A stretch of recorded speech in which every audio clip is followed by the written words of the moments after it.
부자가 되지 못하는 사람들의 공통점, 성공하지 못하는 사람들의 공통점, 감정적으로 반응한다. 어떤 뉴스에서 정치가가 뭔가 비리를 저질렀다 그러면 그 사회 현상을 이성적으로 관찰 분석하지 않고 감정적으로 반응을 해. 그걸 이성적으로 분석하기 전에 먼저 감정적으로 하든 감정적으로만 반응해.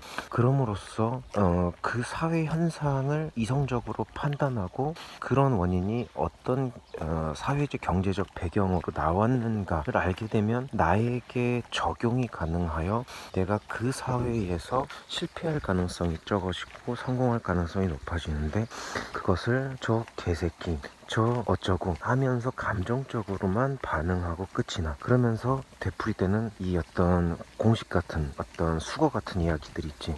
이런 썩어 빠진 나라, 이런 우리나라는 안 돼, 뭐 이런 정치계 이러면서, 그지? 그런 욕을 하고 감정에 내 에너지를 쏟을 그 에너지를 나의 성공에 넣는다면 얼마나 그 성공의 가능성이 커질까. 서울의 집값이 갑자기 폭등했다라고 해서 이런 부익부 빈익빈의 더러운 자본주의라며 욕할 그 에너지와 시간에 내가 그 아파트가 왜 올랐는가, 그런 어떤 경제적인 배경은 무엇이고 이 다음에는 오를 것인가 떨어질 것인가, 그러면 오를 것이면 사야 하고 떨어질 것이면 사지 말아야 된다 라는 것을 공부하고 계속 깊이 들어가서 내가 그 시장에서 성공하거나 실패할 가능성을 줄인다면 그게 부자가 되는 가능성인 거지. 어떤 사람이 삼겹살을 굉장히 얇게 썰어서 수북히 쌓아놔서 보이긴 굉장히 많아 보이는데 가격은 1인분에 뭐 5,000원, 3,000원 막 이렇게 팔아서 돈을 엄청나게 벌었다라는 이야기를 듣고 그거 개사기네 하면서 욕하면서 이 사회는 법은 정부는 하는 꼬라지가 이렇게 얘기하고 뭐 할 시간과 에너지를, 그러면 이것을 어떻게 다른 분야에 적용할 수 있을까라고 생각해서 부를 이룰 수가 있고 성공을 할 수가 있어. 그런데 왜 사람들은 그런 것들을 하지 않고 욕을 하고 감정을 소모하고 그런 안 좋은 영향들을 아이에게 전수하고 와이프에게도 행복하지 않은 시간들을 계속 선사하는 것일까? 멍청해서 그런 거야. 멍청해서. 나도 지금까지 맨날 그랬어. 지금도 그래. 그런 것들을 알고 내가 현저히 줄여가려고 노력하고 있어. 하지만 오랫동안의 습관, 그리고 내가 봐온 것들, 우리가 보통 롤모델이라고 하지? 그를 닮고 싶다? 하지만 우리가 함께 20년 이상을 같이 사는 사람이 그렇게 한다면 우린 그걸 닮을 수밖에 없어. 그렇기 때문에 그 무의식이 나를 지배하기 때문에 나를 그렇게 만들어 놓은 거야. 어떤 일들이 법적으로 크게 문제가 있다, 어떤 사람들에게 크게 피해를 준다 라고 하지 않는 한 우리가 그것에 감정적으로 반응할 필요가 없어. 그런데 항상 그런 것에 대해서 감정적으로 반응을 하게 되는 이유는 크게 심리학적으로 세 가지야.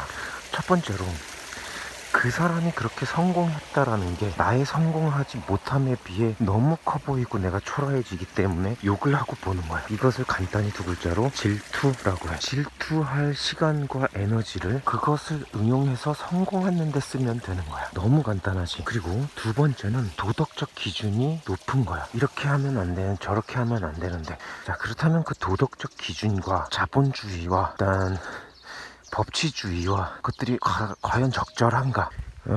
많은 도덕적인 부분들은 통치의 원리와 관련이 돼 있어. 우리가 원래 알고 있는 그런 여러 가지 율법들, 어떤 뭐 전래동화의 어떤 교훈들, 뭐 이소부화, 뭐 이런 여러 가지 것들 있지. 모든 것들이 많은 것들이 정보를 까기 위해서 만들어졌다가, 그지? 원래 동화는 어떤 귀족들, 집권 세력을 비난하고 비하하기 위해서 만들어졌는데 그것들을 좋은 교훈으로 바꿨어. 자, 흥부가 제비 다리를 고쳐줬더니 박씨를 물고 왔더라. 자, 우리 유기견 키웠는데 그 유기견이 로또를 맞게 해준, 혹은 뭐 금덩이를 물고 와준 그런 경험한 사람 있어? 혹시 주변 사람들 중에 부활한 사람 있어? 없지. 왜 세계 지금까지 수천 년의 역사에서 한 사람만 부활했을까? 그리고 그 수많은 인구 중에서, 수십억의 인구 중에서 한 사람만 부활이 가능하고 그때 이후로 그 어느 누구도 부활하지 못했을까?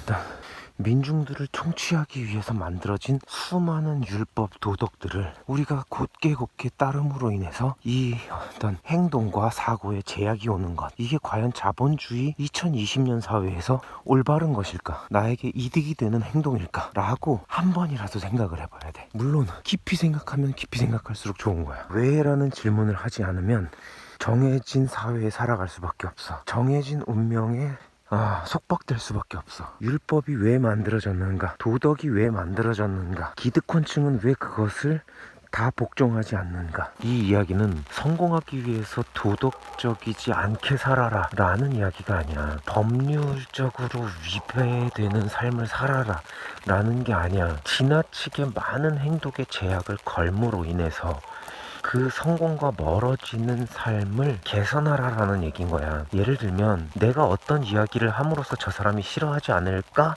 라고 생각해서 하지 말자 라고 하면 그 어떤 사람이랑도 조금의 뭔가 깊이 들어가는 이야기, 내가 궁금한 것을 알 수가 없어. 그 사람이 만약에 내가 질문을 했는데 그 이야기를 싫어해. 그럼 그때 안 하면 되는 거야. 그런데 미리 내가 그걸 재단을 해서 판단을 해버리고 내 행동에 제약을 걸어. 그러니까 다음 행동을 못 하는 거야. 자, 또 나아가서 이런 똑같은 논리로 내가 어떤 행동을 하면 나에게는 아니야. 이건 도덕적인 거.